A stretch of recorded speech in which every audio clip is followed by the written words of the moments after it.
प्रिय विद्यार्थियों, आज एक नया विषय सम्मिश्र संख्याएं एवं द्विघात समीकरण प्रारंभ करेंगे, जिसमें से अभी पहला पार्ट ही लेते हैं सम्मिश्र संख्याएं। तो सम्मिश्र संख्याएं क्या होती हैं, इसे जानना जरूरी है। और उससे पहले हमें ये जानना जरूरी है कि इसमें जो आई का प्रयोग होता है, आई क्या है, ठीक है। और सम्मिश्र संख्याएं रियल नंबर और इमेजिनरी नंबर दोनों का कॉम्बिनेशन होता है। तो रियल नंबर तो वो सब हैं जो तुमने अब तक पढ़े हैं, लेकिन इमेजिनरी नंबर कौन से होते हैं, काल्पनिक संख्याएं, अधिकल्पित संख्याएं कौन सी होती हैं, उन्हें जानना आवश्यक है। तो उसे जानते हैं। पहले देखिए, सबसे पहले एक स्विस गणितज्ञ थे आयलर।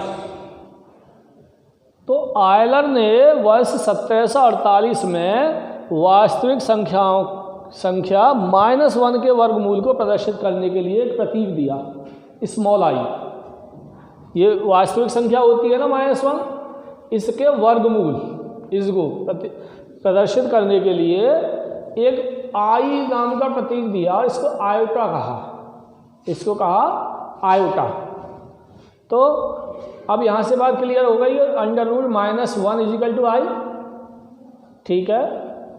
या फिर यहाँ होता का √-a, तो यहाँ -1 का गुणा हो रहा है ना, तो आई बाहर आ गई और √a, आई √a, यानी कि माइनस को रूट से बाहर निकालने के लिए आई आ जाती है। और I is a imaginary number, ठीक है, एक काल्पनिक संख्या है।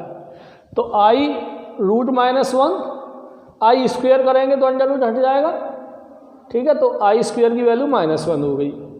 इसी तरह आई क्यूब, यानी आई की घात 3 को हम आई स्क्वायर इंटू आई कह सकते हैं, और आई स्क्वायर मतलब -1, तो ये -i हो गया। आई रेज़ द पावर ऑफ 4 को हम आई स्क्वायर इंटू आई स्क्वायर कह सकते हैं, और आई स्क्वायर मीन्स -1, आई स्क्वायर मीन्स -1, -1 इंटू -1 = +1, ठीक है। ये बात समझ में आ गई। आई की पावर -1 है, सपोज करो, है ना, आई इनवर्स, तो माइनस की घात होती है तो अपॉन में पहुंच जाती है ना, तो 1/i⁴ तो अब इसमें आई का ऊपर गुणा किया, आई का नीचे किया, तो आई इंटू आई स्क्वायर हो गया, ऊपर आई सेम। अब देखिए, आई अपॉन आई स्क्वायर -1 होता है, तो माइनस का गुणा किया -i, यानी हम कह सकते हैं कि आई इनवर्स = -i, या आई की पावर -1 बराबर -i, या -i = 1/i, इस तरह से भी कह सकते हो, है ना। आई की -i = 1/i, ठीक है। चलो अब काल्पनिक संख्या को समझते हैं। काल्पनिक संख्या इंग्लिश में इमेजिनरी नंबर कहते हैं। किसी ऋण वास्तविक संख्या का वर्गमूल काल्पनिक संख्या कहलाती है।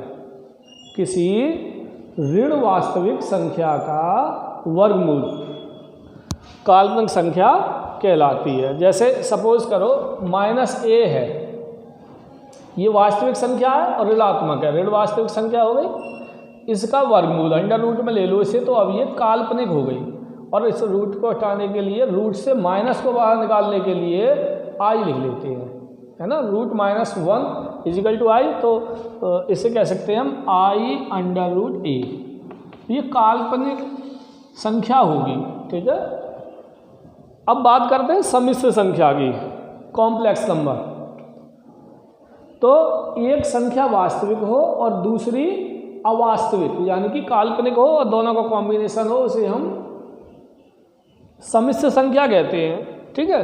तो दूसरे शब्दों में, यदि a तथा b दो वास्तविक संख्याएं हैं, तो a + ib के रूप की प्रत्येक संख्या सम्मिश्र संख्या कहलाती है।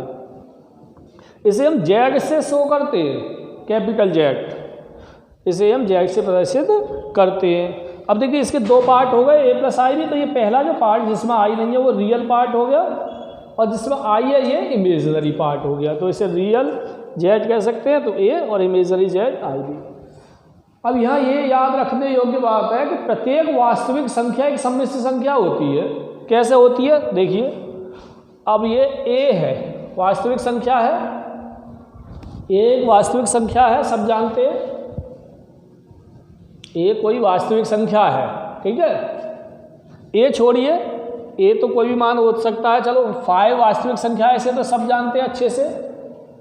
अब इसमें हमने 0i जोड़ दिया, 0i, 0 का कोई भी अस्तित्व तो नहीं है वैसे में, लेकिन यहाँ हम लिखने में लिख सकते हैं 0i, तो ये अब कॉम्प्लेक्स नंबर हो गया। तो 5 जो वास्तविक संख्या थी वो सम्मिश्र संख्या बन गई। इसी तरह से कोई काल्पनिक संख्या है, सपोज करो 5i है, तो इसमें हम 0 जोड़ देते हैं, 0 तो वास्तविक संख्या है, तो 0 + 5i ये भी एक सम्मिश्र संख्या हो गई।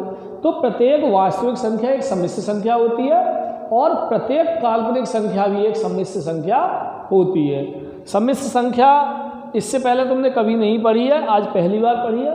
उम्मीद करता हूँ तुम्हारी समझ में आई होगी। अब इससे अगली वीडियो में हम एक्सरसाइज करेंगे। Thank you very much.